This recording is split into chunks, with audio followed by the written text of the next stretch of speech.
Hello students, myself Manju Bhavani. I welcome you in BA Part First English Literature online classes from Gurugram College.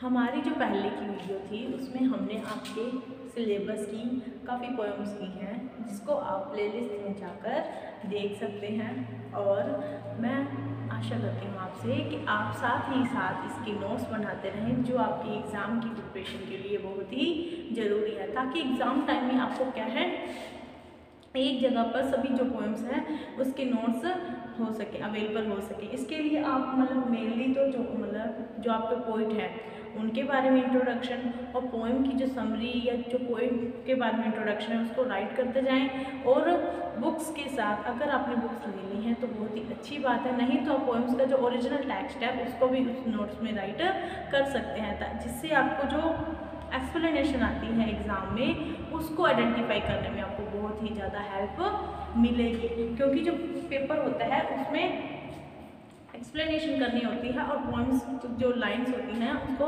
Identify करके उनको पहचान के कौन सी poem की है और किस पोइट ने उनको राइट किया है उनके ऊपर एक्सप्लेन करना होता है। तो उसके लिए अगर आप अपने हैंड मेकिंग नोट्स बनाएंगे, अपने हाथ से लिखे हुए नोट्स बनाएंगे तो आपके लिए बहुत ही ज़्यादा वो यूज़फुल साबित होंगे। तो आज की जो हमारी वीडियो में है हम आपकी सिलेबस की एक नई पोएम स्टार्ट करेंगे। दैट नेम इज़, जो उसका नाम है वो क्या है, गो and catch a falling star. Go and catch a falling star. और इसका कंपोजर कौन है, इनकी जो पोइट कौन है, जॉन डन। आपकी पोएम का नाम क्या है, गो and catch a falling star. जाओ और एक टूटता हुआ तारा पकड़ के लाओ। और इसके जो पोइट हैं वो कौन है, जॉन डन। तो सबसे पहले हम जॉन डन के बारे में रीड करेंगे about the poet. About poet, poet के बारे में रीड करते हैं। John Donne was born 1572 in London. He belonged to a religious family. John Donne is a well-known metaphysical writer who becomes popular among his contemporaries. His literary qualities are unique.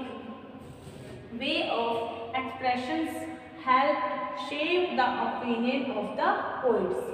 He is particularly famous for his mastery of metaphysical conceits. Donne died on 31st March 1633।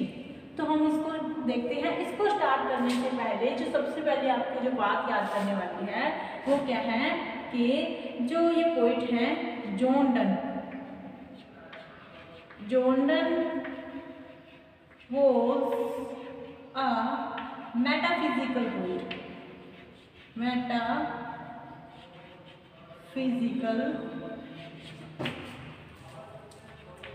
poet। जो ये हमारे poet है वो क्या है, एक metaphysical poet है, क्योंकि ये फेमस इसीलिए हुए थे मेटाफिजिकल पोइट। सबसे पहले मैं आपको बताती हूँ मेटाफिजिकल क्या होता है। मेटाफिजिकल क्या है, एक ऐसी पोएम्स की फॉर्म होती है जिसमें जो पोएम्स होती है वो वर्ब की फर्स्ट फॉर्म, जो वर्ब की रूट फॉर्म होती है उससे स्टार्ट होती है। मेटाफिजिकल पोएम्स की सबसे पहली पहचान क्या है, जो मेटाफिजिकल पोएम होगी वो क्या है, वर्ब की फर्स्ट फॉर्म से स्टार्ट होगी और क्या है, एब्स्ट्रैक्टली, मतलब कि एक अजीब से तरीके से कि देखो अभी तो पोएम स्टार्ट की है और ये क्या कह रहा है, गो and catch a falling star. अभी तो पोएम स्टार्ट ही की है और आते ही हमें क्या देखने को मिल रहा है, जाओ। तो ये क्या है, एक बहुत ही अलग तरीके से स्टार्ट होती है ये पोएम जो मेटाफिजिकल में आती है। और ये जो मेटाफिजिकल पोएम होती हैं उनमें क्या होता है कि जो हमारी जो रियलिटी है, रियल लाइफ है, जैसे ह्यूमन बीइंग की, हम उसमें उसके दूसरी मतलब की दुनिया, मतलब कि हम जैसे कह सकते हैं भूत प्रेत नॉर्मल भाषा में, कि हमारी जो दूसरी पृथ्वी के अलावा दूसरे जो मतलब कि प्लैनेट्स हैं, ये दूसरी दुनिया की बारे की जो बातें होती हैं वो कौन सी पोएम्स में आती हैं, मेटाफिजिकल पोएम्स में आती हैं। और जो ये हमारे जॉन डन हैं वो भी क्या है, एक मेटाफिजिकल पोइट है, क्योंकि इनकी जो पोएम है गो and catch a falling star, इसकी देखो जो स्टार्टिंग फर्स्ट लाइन होगी ना वो यही होगी कि गो, कि जाओ। तो ये सबसे पहले मैंने पहचान बताई है एक मेटाफिजिकल मेटाफिजिकल पोएम की कि जो मेटाफिजिकल पोएम होती है वो वर्ब की फर्स्ट फॉर्म से स्टार्ट होती है और उसमें क्या है, हमारी दुनिया से अलावा जो दूसरी दुनिया है उसके बारे में बातें होती हैं। तो हम पढ़ते हैं इस पोएट के बारे में। Let's start. John Donne was born 1572 in London. जो जॉन डन है उनका जन्म कब हुआ था? 1572 में लंदन में हुआ था। He belong to a religious family. ये कहाँ से बिलोंग करते थे, ये कहाँ से थे, मतलब कि इनकी जो फैमिली थी वो क्या थी? एक धार्मिक फैमिली थी, धर्म को मानने वाली फैमिली थी। John Donne is a well known metaphysical writer. जो जॉन डन है वो बहुत ही ज़्यादा फेमस थे, किसके लिए? मेटाफिजिकल के लिए। जैसे कि मैंने बताया मेटाफिजिकल क्या होता है, वर्ब की फर्स्ट फॉर्म से स्टार्ट होने वाली पोएम्स और दूसरी दुनिया के बारे में, मतलब कि हमारी जो दुनिया की बातें हैं उनको छोड़कर दूसरी दुनिया की जो बातें या ऐसी बातें जो मतलब हमें नामुमकिन सी लगती हैं, ऐसी बातें कौन सी पोएम्स में आती है? मेटाफिजिकल में आती हैं। जो जॉन डन थे वो क्या थे? एक मेटाफिजिकल राइटर थे। हु बिकम्स, जो बन गए, क्या बन गए? Popular among his contemporaries. Contemporaries का मतलब क्या होता है? समकालीन, मतलब कि जो उनके टाइम के जो पोइट्स थे, जो राइटर्स थे, उनमें क्या है, ये अपनी मेटाफिजिकल जो पोइम्स थी उनके लिए क्या हो गए थे? ये फेमस हो गए थे। हिज लिटरेरी क्वालिटीज, इनकी जो लिखने की जो क्वालिटीज थी, इनकी जो साहित्यिक जो इनके गुण थे, एंड यूनिक वे, और इनका जो क्या था? अलग सा वे था ऑफ एक्सप्रेशंस, किसी भाव को दिखाना, मतलब हाव भाव प्रकट करने का जो इनका यूनिक सा जो वे था वो हेल्प करता था shape the opinion of the poet. Poets को इनके बारे में राय बनाने के लिए वो क्या करते थे? हेल्प करते थे। मतलब जो पोइट थे वो इनकी अगर इनके वर्क को पढ़ते थे तो वो क्या है, उनके बारे में अच्छे से जो ओपिनियन है वो बना पाते थे।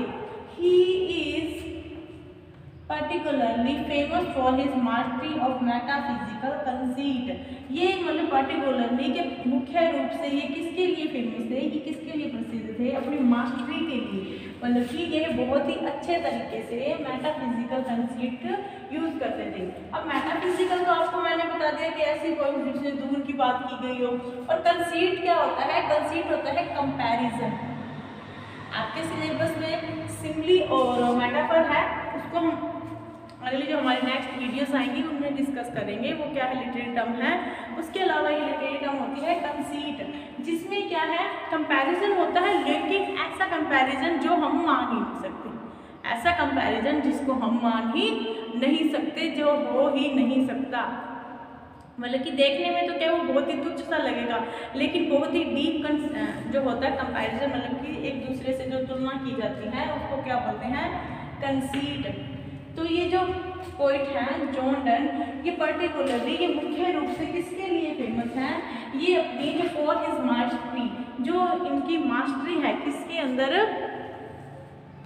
मेटाफिजिकल कंसीट के अंदर इनकी जो मास्टरी है उनके लिए फेमस हैं। जॉन डन डाइड ऑन 31 मार्च 1633। जो जॉन डन है उनकी डेथ कब हुई थी? 31 मार्च 1633 को इनकी डेथ हुई थी। John Donne was a metaphysical poet. ये तो मैंने आपको बता ही दिया कि जो जॉन डन है वो क्या है? एक मेटाफिजिकल पोइट हैं। अब एक बार हम फिर से इसको रीड करेंगे ताकि आपको अच्छे से समझ आ जाए। John Donne was born 1572। जो जॉन डन का जो जन्म है वो 1572 में लंदन में हुआ था। He belong to a religious family. ये क्या थी? एक धार्मिक फैमिली से बिलोंग करते थे। John Donne is well known metaphysical writer. जो जॉन डन है वो क्या है? एक मेटाफिजिकल राइटर हैं। Who becomes popular among his contemporaries. जो अपने समकालीन जो कवि थे उनके बीच में अपनी मेटाफिजिकल राइटिंग के लिए फेमस हो गए थे। His literary qualities are unique way of expressions help shape of the opinion of the poets। जो इनकी लिटरेरी क्वालिटी थी, जो इनके साहित्यिक गुण थे वो क्या थे? यूनिक वे, और इनका अलग से लिखने का जो तरीका था वो क्या करते थे? हेल्प करते थे किसको? पोइट्स को इनके बारे में ओपिनियन, मतलब कि अपनी राय बनाने के लिए ये हेल्प करते थी। जो इनकी राइटिंग है वे मतलब वे ऑफ राइटिंग है और इनकी जो यूनिक क्वालिटीज थी। He is particularly famous for his mastery of metaphysical conceit। ये मुख्य रूप से अपनी जो मास्टरी थी, जो अपनी पूरी पकड़ थी किसके ऊपर, मेटाफिजिकल कंसीट के ऊपर इनकी जो पकड़ थी उसके लिए फेमस थे। मुख्य रूप से ये अपनी मेटाफिजिकल मतलब पोइट के रूप में ही फेमस थे। डन डाइड ऑन 31 मार्च 1633। तो जॉन डन की जो डेथ है वो कब हुई थी, 31 मार्च 1633 को हुई थी। तो ये तो है हमारे पोइट के बारे में इंट्रोडक्शन। आप इसका स्क्रीनशॉट ले लीजिए ताकि आपको नोट्स बनाने में इजी हो सके। फिर हम पोइम के बारे में रीड करेंगे। जो पोइम है वो कैसी है, उसमें जो पोइट है वो क्या कहना चाहता है। तो टेक अ स्क्रीनशॉट ले लीजिए। अब हम इस पोएम के बारे में रीड करेंगे। जो पोएम है गो and catch a falling star, ये किस तरीके की पोएम है। सबसे पहले मैंने आपको बताया था ये मेटाफिजिकल पोएम है। जैसे कि जो ये पोएम है वो कैसे स्टार्ट हो रही है, वो आपकी फर्स्ट फॉर्म से स्टार्ट हो रही है। और इसमें क्या है, जो मतलब कि ना होने वाली जो चीज़ें हैं, इम्पॉसिबल चीज़ें हैं, उनके बारे में जो पोएट है वो हमें बता रहे हैं। तो हम रीड करते हैं पोएम के बारे में। Let's start. Go and catch a falling star was first seen in his collection Songs and Sonnets. The poem is a dramatic monologue in which the speaker addresses an unknown listener. The poem enlists a series of impossible things. Just as those tasks are impossible to be accomplished, similarly, it is impossible to find a beautiful and consonant lady.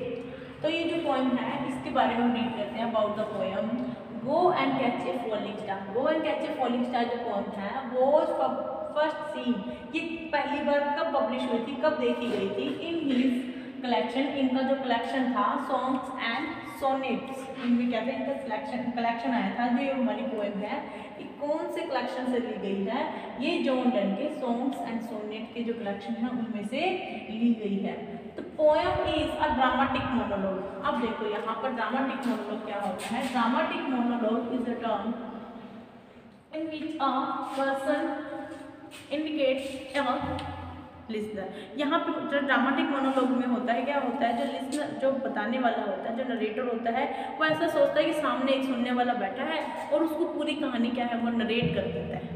मतलब कि जैसे कि आपने देखा होगा अपने आप से बातें करना, कि हमें ऐसा लगता है कि सामने कोई बैठा है और उसके सामने क्या है पूरी पूरी जो कहानी है वो बता देनी। आपने सीरियल्स में भी देखा होगा कैसे कि वो अपनी जो कोई बात है, जो अपने मन में जो बातें हैं वो क्या अपने आप से बातें करके और ऐसा सोचते हैं कि सामने कोई लिसनर है, सामने कोई सुनने वाला है, वो उनकी जो बातें हैं वो सुन लेता है। तो उसको क्या बोलते हैं, ड्रामेटिक मोनोलॉग। ये जो हमारी पोएम है ये एक ड्रामेटिक मोनोलॉग है। इसमें क्या है, जो पोएट है वो क्या है, ये एड्रेस कर रहा है, क्या है, मोनोलॉग इन विच, जिसके अंदर जो स्पीकर है, जो वक्ता है, जो बोलने वाला है, एड्रेसेस वो क्या है, एड्रेस कर रहा है, इंगित कर रहा है, बता रहा है एंड अननोन लिसनर, जो किसको बात कर रहा है, अननोन लिसनर से बात कर रहा है। अननोन जो लिसनर है, जो अज्ञान मतलब कि जिसको जानते नहीं है, लिसनर मतलब सुनने वाला, उससे बात कर रहा है।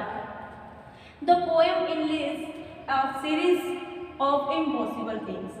जो पोएम है, जो पोएम हमने इस पोएम में क्या है, 3 स्टैंजा मेनली जो 3 पार्ट्स में डिवाइडेड है। जो फर्स्ट जो स्टैंजा रहेगा आपका, उसमें जो पोएट है वो क्या है, लिस्ट बनाएगा। किसकी लिस्ट, इम्पॉसिबल थिंग्स की लिस्ट बनाएगा, जो चीज़ें नहीं हो सकती। जैसे कि वो बताएगा गो and catch a falling star, वो कहेगा जाओ और गिरते हुए जो पेड़ है, गिरते हुए जो तारे हैं उनको पकड़ लाओ। फिर कहेगा जो मैट्रिक रूड है, जो जिसकी शक्ल एक ह्यूमन बीइंग जैसी होती है, उससे बच्चा लेकर आ जाओ और ऐसी हवाओं के बारे में पता लगाओ कि जो ऑनेस्ट बनाती है, जो पीपल्स को ऑनेस्ट बनाती है। और ऐसी ऐसी चीज़ें की लिस्ट बना देता है जो हम कभी भी नहीं कर पाएंगे। जस्ट एज दोज टास्क, जैसे कि वो टास्क जो पोएट इस पोएम में बताएगा, are impossible to be accomplished, जैसे कि उन टास्क को जो पोइम को इतनी इस पोइम में बताए हैं वो पूरे नहीं किए जा सकते। सिमिलरली उसी प्रकार, सिमिलरली का मतलब क्या होता है, उसी प्रकार इट इज इम्पॉसिबल, यह भी क्या है, नामुमकिन है, टू फाइंड, ढूंढना, a beautiful and constant ladies. और ये क्या कहता है कि जिस तरीके से जो इम्पॉसिबल थिंग्स जो ये बताएगा उनको ढूंढना या उनको करना, पूरा करना नामुमकिन है, उसी तरीके से एक लेडीज को ढूंढना जो क्या हो, ब्यूटीफुल मतलब कि सुंदर, और जो भरोसे लायक जो लेडी है उसको ढूंढना वो क्या होता है, इम्पॉसिबल होता है। एक बार हम इसको वापस से रीड करते हैं, फिर मैं आपको शॉर्ट एंड स्वीट टाइप में आपको इस पोएम के बारे में बताती हूँ। पहले पर अच्छे से रीड करते हैं ताकि अच्छे से आप इसको अंडरस्टैंड कर पाएँ। Go and catch a falling star, जो go and catch a falling star है was first seen in his collection songs and sonnet. ये कब देखी गई थी, पहले सॉन्ग्स एंड सोनेट पे देखी गई थी या उसमें मिली थी। तो poem is a dramatic monologue, जो पोएम है वो क्या है, एक ड्रामेटिक मोनोलॉग। क्या ड्रामेटिक मोनोलॉग क्या होता है, जो स्पीकर होता है वो एड्रेस करता है किसी अननोन लिसनर को कि मेरी बात कोई सुन रहा है। जो पोएम होती है वो ऐसा लग रहा होता है कि किसी के बीच में बात चल रही है। इन विच, जिसके अंदर the speaker addresses an unknown listener, जो पोइट है वो क्या एड्रेस करता है अननोन लिसनर के बारे में, जो किसको बताता है कि मेरी बात कोई सुन रहा है। द पोएम इन लिस्ट, जो पोएम है वो क्या इन लिस्ट मतलब लिस्ट बनाती है किसके बारे में, a series of impossible things, जो चीज़ें हैं ये भी नहीं हो सकती, ये भी ना सकती, उनकी क्या है एक लिस्ट बनाती है। जस्ट एज, उसी तरीके से, जिस तरीके से ये जो टास्क है, ये जो कार्य हैं जो वो लिस्ट बनाता है, are impossible to be uncomplete, मतलब कि पूरी करना, जिस तरीके से ये जो बातें कोई बताएगा वो पूरी करनी इम्पॉसिबल है, नामुमकिन है। उसी प्रकार सिमिलरली इट इज इम्पॉसिबल, उसी प्रकार ये भी नामुमकिन है कि ऐसी लेडीज को ढूंढना जो ब्यूटीफुल भी हो और फेथफुल मतलब कि कंस्टेंट भी हो।